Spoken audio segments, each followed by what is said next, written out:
Selamat berjumpa sahabat literasi. Selamat datang di audiobook kami. Kali ini saya, Jumadi, akan membawakan Anda sebuah buku dengan judul Kumpulan Cerita Rakyat Kutai.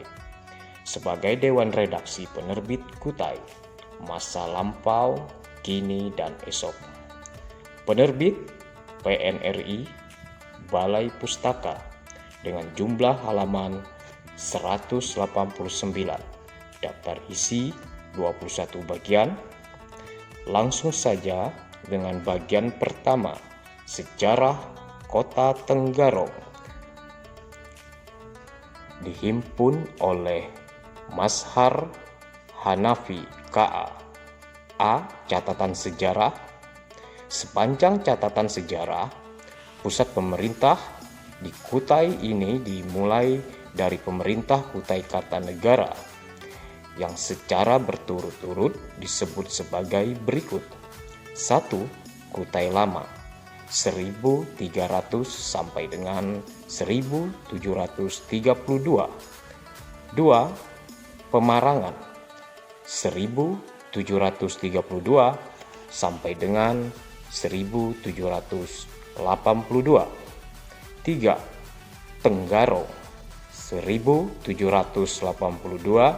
sampai dengan 1950. 4. Samarinda 1950 sampai dengan 1957.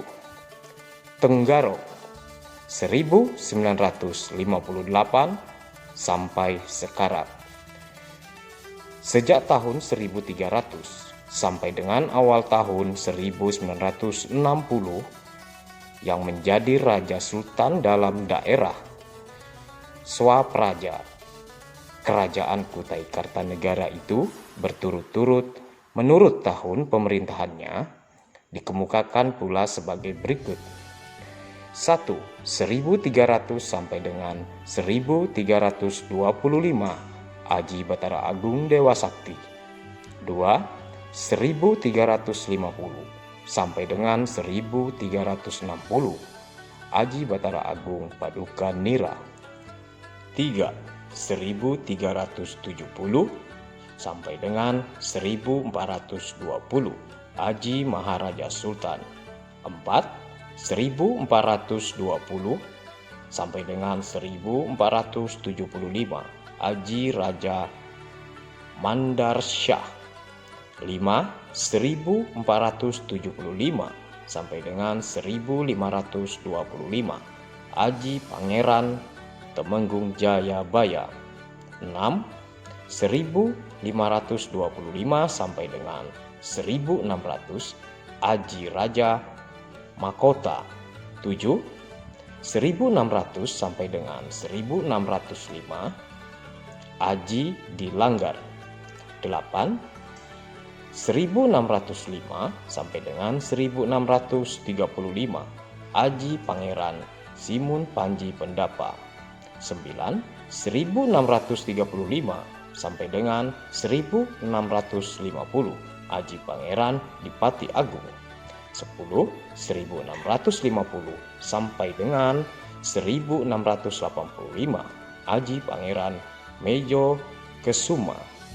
11. 1685 sampai dengan 1700 Aji Begi Gelar Aji Ratu Agung. 12. 1700 sampai dengan 1730 Aji Pangeran Dipati Tua. 13. 1730 sampai dengan 1732 Aji Pangeran Dipati Anum Panji Pendapa. 14. 1732 sampai dengan 1739 Sultan Haji Muhammad Idris. 15. 1739 sampai dengan 1782 Haji Imbut Gelar Sultan Muhammad Muslihuddin. 16. 1782 sampai dengan 1850 Sultan Haji Muhammad Salihuddin. 17. 1850 sampai dengan 1899 Sultan Haji Muhammad Sulaiman. 18 1899 sampai dengan 1915 Sultan Haji Alimuddin. 19 1921 sampai dengan 1960 Sultan Haji Muhammad Berkesit. Dikatakan selanjutnya bahwa Kerajaan Kutai Kartanegara sejak 17 Juli 1863 mulai menjadi daerah Swapraja sebagai bagian dari Hindia Belanda, yang berarti menjadi bagian dari Kerajaan Belanda. Akibat ditandatanganinya Land Kontrak oleh Sultan Kutai pada waktu itu karena kalah perang. Pada waktu pendudukan Jepang dalam tahun 1942, daerah Swapraja Kutai Kartanegara mendapat pengaturan sendiri dan mempunyai kedudukan istimewa. Sultan selaku kepala Swapraja dinobatkan sebagai Ko, yang berarti mempunyai kedudukan jelas sebagai anggota keluarga dari Raja Jepang. Maksudnya ialah agar memutuskan hubungan dengan Kerajaan Belanda dan kemudian bersumpah setiap pula Jepang. Dalam tahun 1945, Kalimantan Timur berhasil diduduki kembali oleh Belanda, termasuk daerah Swapraja Kutai Kartanegara. Pertengahan tahun 1947, Kalimantan Timur dibentuk menjadi federasi dengan status Satuan Ketatanegaraan yang diberi sendiri dan terdiri atas daerah-daerah Kesultanan Kutai, Bolongan, Sumbaliung, Gunung Tabur, dan Pasir dengan sebutan daerah Swapraja. Selanjutnya sejak 27 Desember 1949 masuk dalam Republik Indonesia Serikat, disingkat RIS. Pada tanggal 10 April 1950, Federasi Kalimantan Timur masuk dalam Republik Indonesia Yogyakarta berdasarkan Undang-Undang Darurat Nomor 3 Tahun 1953. Tanggal 7 Januari 1953, maka daerah Swapraja Kutai diubah menjadi daerah istimewa Kutai dan merupakan daerah otonom, daerah istimewa tingkat kabupaten. Kemudian berangkat kebangkitan perjuangan yang gigih dari rakyat daerah itu sendiri, maka berdasarkan Undang-Undang Nomor 27 Tahun 1959, Mekar daerah istimewa itu dihapuskan dan dibagi dalam 3 daerah swatantara, yakni 1. Kota Praja Balikpapan dengan ibu kota Balikpapan. 2. Kota Praja Samarinda dengan ibu kota Samarinda. 3. Daerah tingkat 2 Kutai dengan ibu kota Tenggarong. Semenjak daerah tingkat 2 Kutai menjadi daerah otonom, sebagai kepala daerahnya berturut-turut ialah 1. Haji Raden Patmo 21 Januari 1960 sampai dengan 21 Desember 1964. 2. Dr. Andes Roes Diono 21 Desember 1964 sampai dengan 1 Desember 1965. 3. Dr. Andes Ahmad Dahlan 1 Desember 1965 sampai sekarang. Bagian B, berdirinya kota Tenggarong.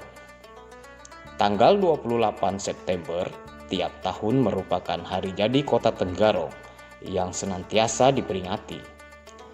Penyelenggaraan peringatan untuk pertama kali dilakukan pada tanggal 28 September 1972, yakni memperingati hari jadi Kota Tenggarong ke-191.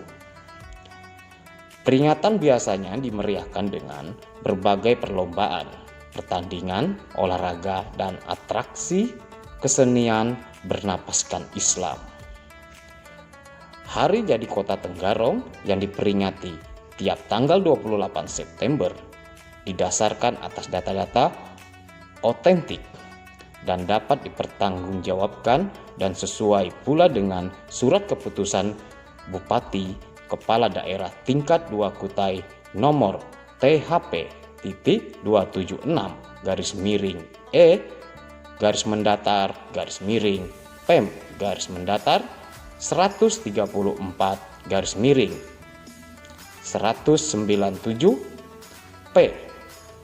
tanggal 28 September 1972 yang menempatkan bahwa 1. Dengan mendahului keputusan Dewan Perwakilan Rakyat Daerah tingkat 2 Kutai menetapkan tanggal 28 September 1782 sebagai tonggak peristiwa berdirinya Kota Tenggarong.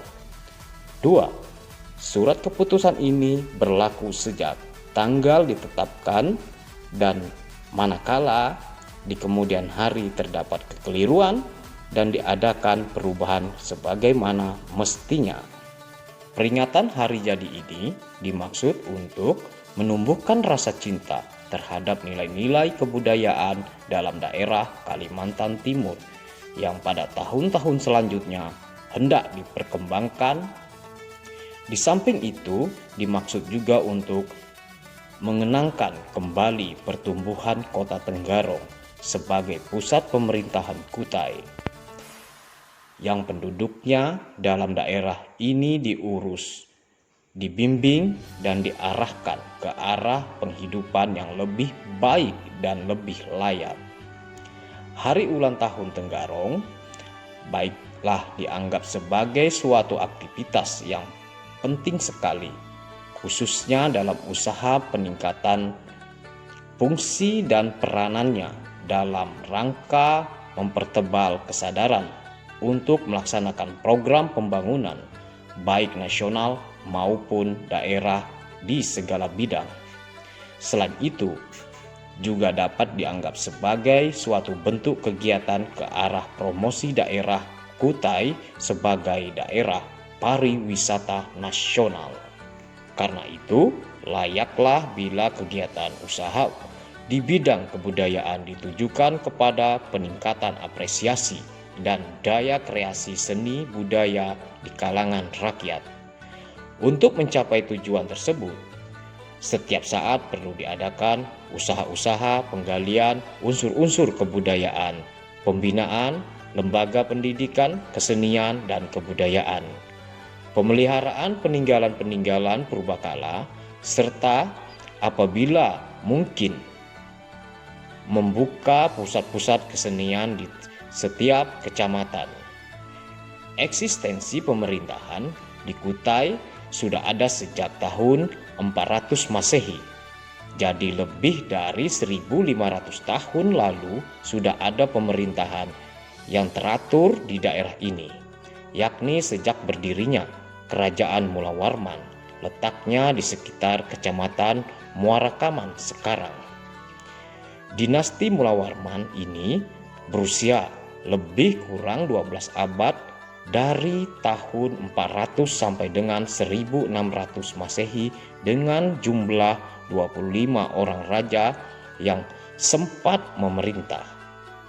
Rajanya yang terakhir, Dharma Setia, tewas dalam peperangan melawan raja dari Kerajaan Kutai Kartanegara yang ke-8 bernama Aji Pangeran Sinum Panji Pendapa yang melenyapkan kerajaan Hindu pertama di Nusantara ini. Kerajaan Kutai sejak rajanya yang pertama Aji Batara Agung Dewa Sakti sampai dengan hapusnya daerah istimewa Kutai dengan sultannya yang terakhir bernama Haji Muhammad Perkesit pada akhir 1959 mempunyai 19 orang raja, sultan, dan kerajaan Kesultanan Kutai ini berusia lebih dari kurang 659 tahun, 1300 sampai dengan 1959. Walaupun eksistensi pemerintahan di daerah ini sudah ada sejak tahun 400 Masehi, namun pertumbuhannya tidak pernah mencapai kestabilan mantap yang memungkinkan adanya pembangunan-pembangunan bersifat monumental seperti Borobudur, Prambanan, dan lain-lain. Sebelum pendudukan Belanda, pergeseran kekuasaan dalam pemerintahan sering terjadi, terutama sebagai akibat perselisihan antara keluarga raja-raja sendiri yang akhirnya diselesaikan lewat peperangan. Di samping itu, serangan-serangan dari perampok-perampok, namun bajak laut Solok dari Filipina yang berkeliaran di sepanjang perairan pantai Kalimantan Timur dan Selat Makassar jelas memperlemah kedudukan raja-raja pada waktu itu. Sehubungan dengan gangguan tersebut dan atas anjuran kepala-kepala suku Bugis, maka Kesultanan Kutai Kartanegara ke-15 bernama Haji Imbut gelar Sultan Muslihuddin mengadakan pemindahan pusat pemerintahan di Pemarangan, Jembayan sekarang, ke sebuah dusun kecil bernama Tepian Pandan. Tepian Pandan ini merupakan dusun tempat peladangan penduduk suku Kedang Lampong di bawah pimpinan dua orang lelaki bernama Sri Mangku Jagat dan Sri Setia. Kedua kepala suku ini menerima dengan senang hati kedatangan Haji Imbut bersama rakyatnya. Oleh orang Bugis, Tepian Pandan ini kemudian disebut Tangga Arung, yang artinya tempat kediaman raja. Dalam sebutan sehari-hari, nama itu lama-kelamaan berubah menjadi Tenggarong sampai sekarang ini. Selanjutnya, Tenggarong berkembang menjadi pusat pemerintahan Kerajaan Kutai Kartanegara. Kepindahan ini menurut riwayat yang masih diselidiki kebenarannya oleh para ahli sejarah terjadi pada tanggal 28 September tahun 1782 sehingga hari itu dijadikan patokan hari jadi kota Tenggarong. C. Kota Tenggarong mendapat serangan. Di bawah pemerintahan Sultan Haji Muhammad Salihuddin pada tahun 1844, datanglah seorang Inggris bernama James Erskine Murray ke daerah Kutai Kartanegara. Murray ingin menuruti jejak James Browne di Sarawak yang diangkat menjadi raja, mendirikan dinasti Browne yang memerintah turun-temurun di daerah itu. Dengan dua buah kapal yang bersenjata lengkap, Murray berlayar memasuki Sungai Mahakam dengan menyebut dirinya Raja Murray. Maka Murray disambut di Samarinda dengan segala kebesaran.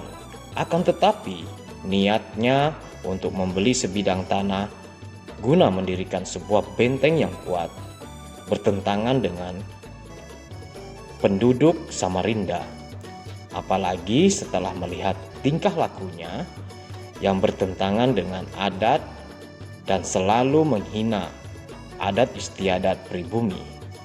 Murray juga tidak memindahkan permintaan Sultan Haji Muhammad Salihuddin agar jangan berlayar ke Kota Bangun. Sebelum Sultan tersebut kembali ke Tenggarong, dari perjalanan muhibahnya ke lain tempat. Kemudian Muri membuat suatu rencana perjalanan menuju ke tempat-tempat di mana suku-suku Dayak tinggal di pedalaman. Rencananya tidak dapat dibenarkan oleh Sultan Kutai, sehingga Sultan memerintahkan agar rakyatnya bersiap-siap untuk bertempur melawan Muri beserta angkatan perangnya. Awanglong, gelar Pangeran Aryo Senopati, memimpin rakyat dalam menghadapi segala kemungkinan pertempuran dengan James X King Muri tersebut. Akhirnya dengan tidak sabar lagi, orang-orang Inggris di kedua kapal yang didampingi Murai itu mulai mengadakan penyerangan terhadap Tenggarong dengan menembakkannya dari arah Sungai Mahakam. Dengan serta-merta tembakan itu dibalas oleh rakyat Tenggarong di bawah komando Awanglong Pangeran Aryo Senopati, sehingga terjadilah pertempuran hebat. Dengan penderitaan kekalahan, kedua kapal itu mengangkat saungnya dan berlayar lari ke hilir menuju muara sungai.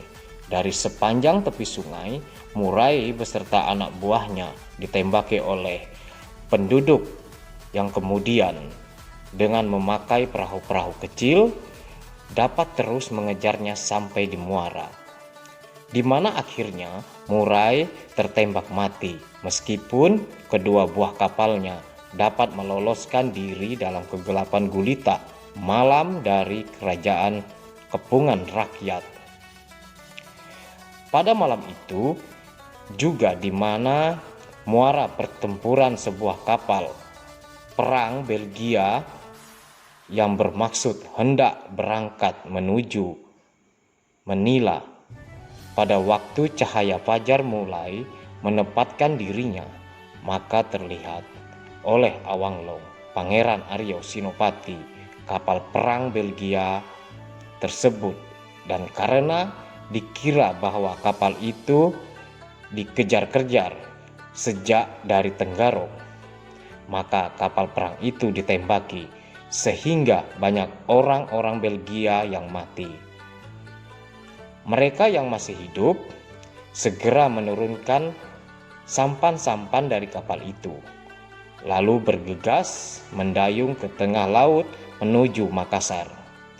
Kapal perang Belgia yang kandas itu dibakar dan harta benda yang terdapat di dalamnya diambil sebagai rampasan perang, termasuk 2 buah meriam yang ada di kapal itu.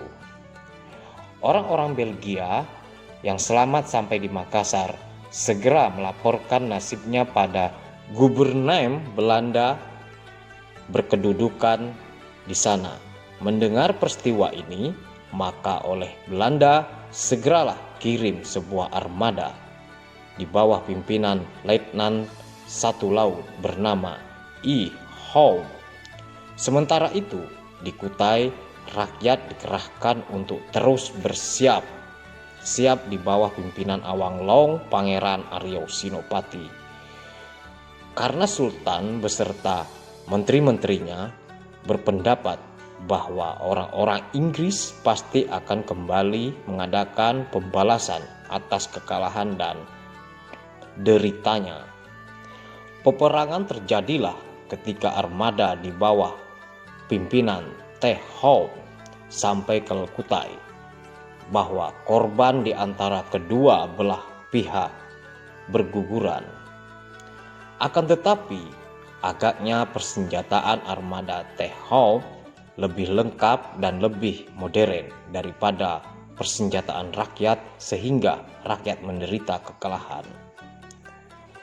Kelihatan kekalahan ini, maka Sultan Haji Muhammad Salihuddin mengadakan pertemuan dengan para menteri kerajaan, yang akhirnya mengambil keputusan bahwa Sultan dengan para menterinya harus menyingkir ke kota Bangun, sedang Tenggarong diserahkan kepada Awanglong untuk dipertahankan habis-habisan.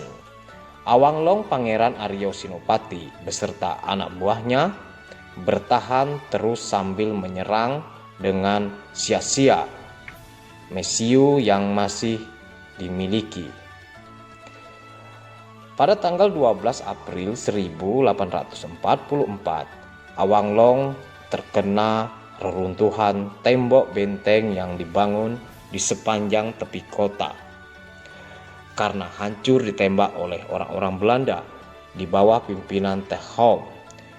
2 hari kemudian Awanglong meninggal, yang kemudian dikebumikan di daratan Teluk Mentangis. Ada pendapat lain bahwasanya Awanglong tidak dikuburkan di sana, melainkan mayatnya dibawa ke Kota Bangun. Karena Tenggarong pada waktu itu telah dikosongkan, orang-orang tua, anak-anak, dan wanita disuruh mengungsi semuanya. Kematian Awanglong melemahkan semangat juang anak buahnya, sehingga Tenggarong dapat jatuh ke tangan Te Hom yang membakar kota itu sampai habis, termasuk masjidnya. Sesudah Tenggarong menjadi abu, maka armada Te Hom kembali ke Samarinda. Kekalahan dalam pertempuran ini bahwa akibat diadakannya perundingan antara Sultan Haji Muhammad Salehuddin dengan Wedik sebagai utusan dari pemerintah Belanda. Hasil dari perundingan ini ialah ditandatanganinya sebuah kontrak pada tanggal 11 Oktober 1844 memaksa Sultan Muhammad Salehuddin mengakui Gubernemen Hindia Belanda dan tunduk kepada Residen Kalimantan Selatan dan Timur yang berkedudukan di Banjarmasin. Dengan adanya traktat ini, maka mulai tahun 1846 ditempatkan seorang asisten residen di Samarinda yang bernama H. van de Waal. Sejak tahun 1846, inilah pemerintah Hindia Belanda berurutan berakar di daerah Kutai, pada khususnya di Kalimantan Timur pada umumnya. D. Zaman pemerintahan Hindia Belanda.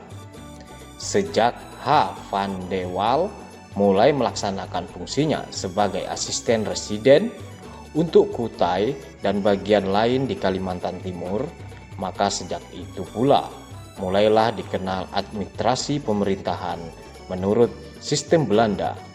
Beberapa kawasan tertentu dipemerintah langsung oleh residen Hindia Belanda, misalnya kawasan Long Iram dan Samarinda. Kawasan-kawasan ini disebut dengan istilah Governmentsgebied. Di samping itu, di struktur masyarakat dan organisasi pemerintahan, Kerajaan Kutai Kartanegara dengan sistem administrasinya yang tradisional berlangsung terus. Malahan tetap diperintahkan oleh pemerintah Hindia Belanda karena struktur yang demikian itu dapat dipergunakan sebagai alat untuk mempertahankan kedudukan serta kewajibannya. Masyarakat Kutai ketika itu dapat dibagi dalam 3 lapisan masyarakat, yakni 1. Lapisan atas, yakni golongan bangsawan dan ciri khas menggunakan nama depan diawali dengan Aji. 2. Lapisan tengah, yakni golongan yang taat karena dekat hubungannya dengan golongan atas dan mempunyai ciri khas pula menggunakan nama depan diawali dengan Awang atau Ence. 3. Lapisan bawah, yakni golongan rakyat biasa yang disebut orang kampung. Lapisan atas dan tengah inilah yang berpengaruh dalam masyarakat dan memegang monopoli jabatan dalam pemerintahan. Kesejahteraan sosial kedua lapisan masyarakat ini lebih diperhatikan karena mereka merupakan kaum birokrat kesultanan yang menduduki fungsi-fungsi penting dalam pemerintahan. Pada golongan bangsawan dibagi-bagikan tanah yang cukup luas agar mendapat manfaat yang besar-besarnya dari hasil tanah itu. Sebaliknya, kehidupan sosial dari golongan rakyat biasa berjalan statis hingga berpengaruh pada jalan birokrasi kesultanan. Misalnya, cara-cara kerja kaum birokrat berlangsung sangat lamban. Golongan rakyat ini menerima apa adanya. Tidak ada inisiatif dan kreativitas. Rakyat tidak dapat berkutik apa-apa karena lapangan pemerintahan dimonopoli oleh kaum birokrat kesultanan. Rakyat bisa tidak berkesempatan untuk menghirup udara pendidikan selain di kaum birokrat kesultanan saja. Seharusnya menjadi kewajiban daripada birokrasi kesultanan untuk memberikan pendidikan kepada golongan rakyat ini. Akan tetapi, hal ini tidak mungkin dipenuhi karena takut kalau orang-orang kampung itu menjadi orang pandai kelak. Mereka mendapat pengoncangan kedudukan birokrasi kesultanan. Jadi, rakyat tetap hidup statis menerima apa adanya. Mobilisasi hanya ada pada kaum birokrat kesultanan sebagai penguasa, baik di pusat kerajaan maupun di daerah-daerah kedistrikan. Sistem pengangkatan pegawai pada birokrasi Kesultanan Kutai Kartanegara ini lazimnya pada administrasi kepegawaian disebut spoil system seperti nepotisme, kemanakan, atau patron, hubungan darah atau hubungan teman akrab. Sistem pengangkatan yang demikian ini tidak lagi didasari kualitas atau nilai objektif yang dipunyai seseorang, tetapi didasarkan atas adanya hubungan yang subjektif antara seseorang dengan pihak pejabat yang ada atau pejabat yang berwenang untuk mengangkat pegawai. Maksud sistem pengangkatan demikian ini adalah untuk memberikan prioritas pertama kepada kaum kerabat agar dapat mencapai taraf hidup yang layak. Hal ini merupakan bantuan ekonomis tidak langsung terhadap kaum kerabat Keraton Kutai Kartanegara. Demikian pula sistem administrasi yang tradisional telah diyakini akan pasti terkikis habis karena watak dan sifatnya yang memang subjektif akibat nafsu moral feodalistis yang hendak memberi prioritas hanya semata-mata pada kaum keluarga dan kerabatnya. Rakyat memang telah menyadari bahwa maksud dan tujuan kemerdekaan Indonesia termasuk kemerdekaan rakyat di daerah Kutai ini adalah melindungi segenap bangsa Indonesia dan seluruh tumpah darah Indonesia dengan berdasar atas persatuan dengan mewujudkan keadilan sosial bagi seluruh rakyat Indonesia.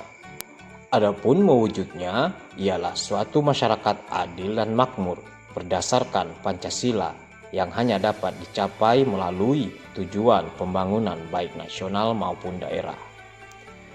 Dan akibatnya rakyat di daerah Kutai ini pun mengisapnya pula bahwa kunci Hasilnya pembangunan itu adalah ilmu dan menurut hakikatnya merupakan milik Allah Subhanahu wa Ta'ala dan hanya bisa didapat melalui perjuangan dengan penuh semangat di bidang pendidikan diiringi doa dan syukur senantiasa kehadiratnya. Suatu gagasan untuk mengembalikan nama ibu kota Kabupaten Kutai Kartanegara pada nama asalnya yakni Tepian Pandan diharapkan akan dapat dihayati kembali sikap yang dinamis dan kreatif dari Sri Mangku Jagat dan Sri Setia beserta anak buahnya. Suku Kadang Lampong seperti partisipasi yang diberikan oleh kedua kepala suku itu beserta anak buahnya dalam usaha mencari Tepian Pandan sebagai tempat kedudukan raja.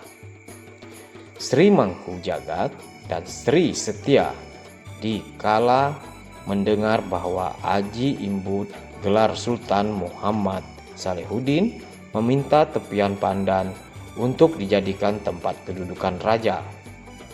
Mereka sangat